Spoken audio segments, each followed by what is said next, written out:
you can tell it was meant to be this way because of the way it is.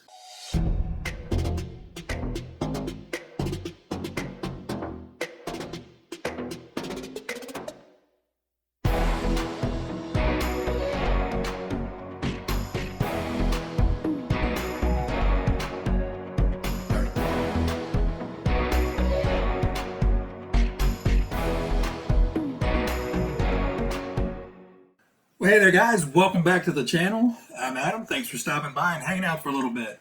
So today, back on the bench, we have Rolling Thunder. And I'm sure some of you guys are like, we've seen it. Yeah, well, there was one thing I didn't have done in the last video that I really felt like really needed to be there. And unfortunately, I just didn't have the materials to do it then. And all it is these yellow shocks.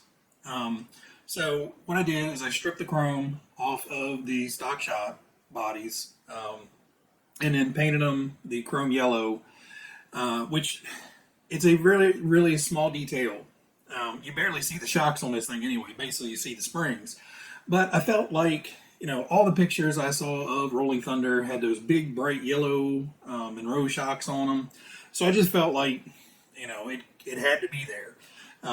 Word to the wise, prime your shocks before you paint them. You can paint them straight with the yellow, but the way that shock is shaped, there's a lot of sharp edges, and that yellow doesn't like to stay there.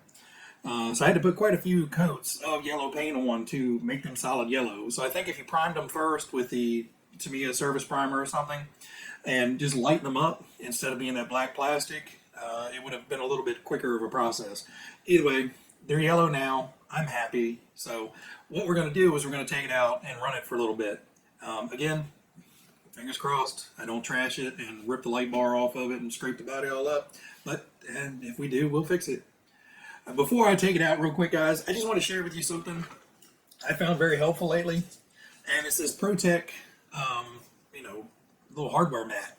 It's a magnetic mat. It has little foam borders around there. So you have, 8 little pockets for screws and stuff. It works really great. It is PTK 8153 ProTech 5 by 9.75 inch magnetic screw catcher. Doesn't really catch them, just keeps them.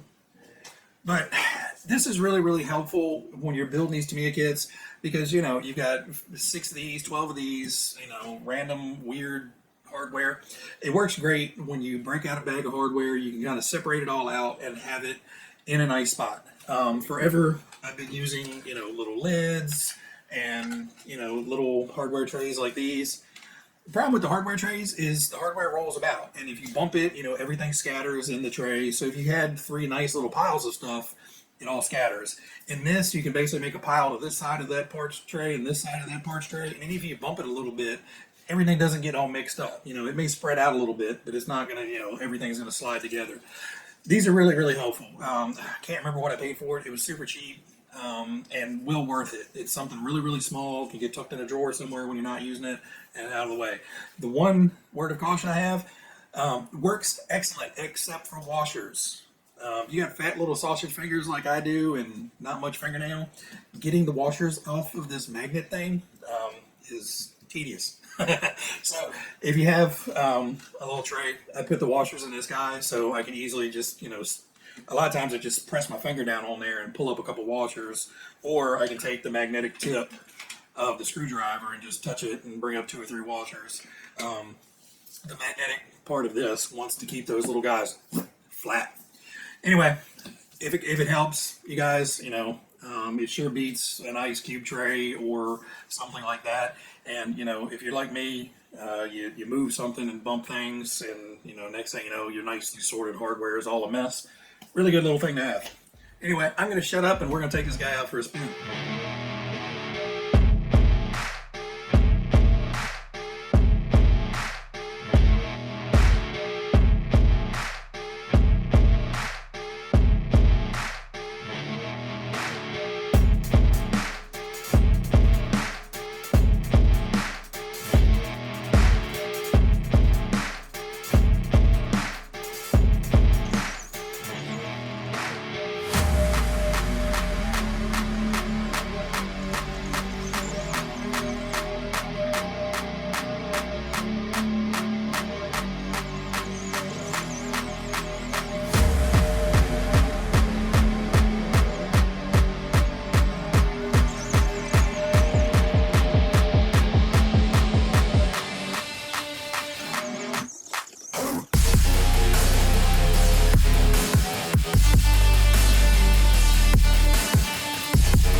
Well, all right, guys. So it made it back in one piece. A couple of rollovers, no big deal. No scratches, no damage, no nothing. So one great thing about having a crappy yard that's full of moss instead of actual grass, it's actually pretty soft.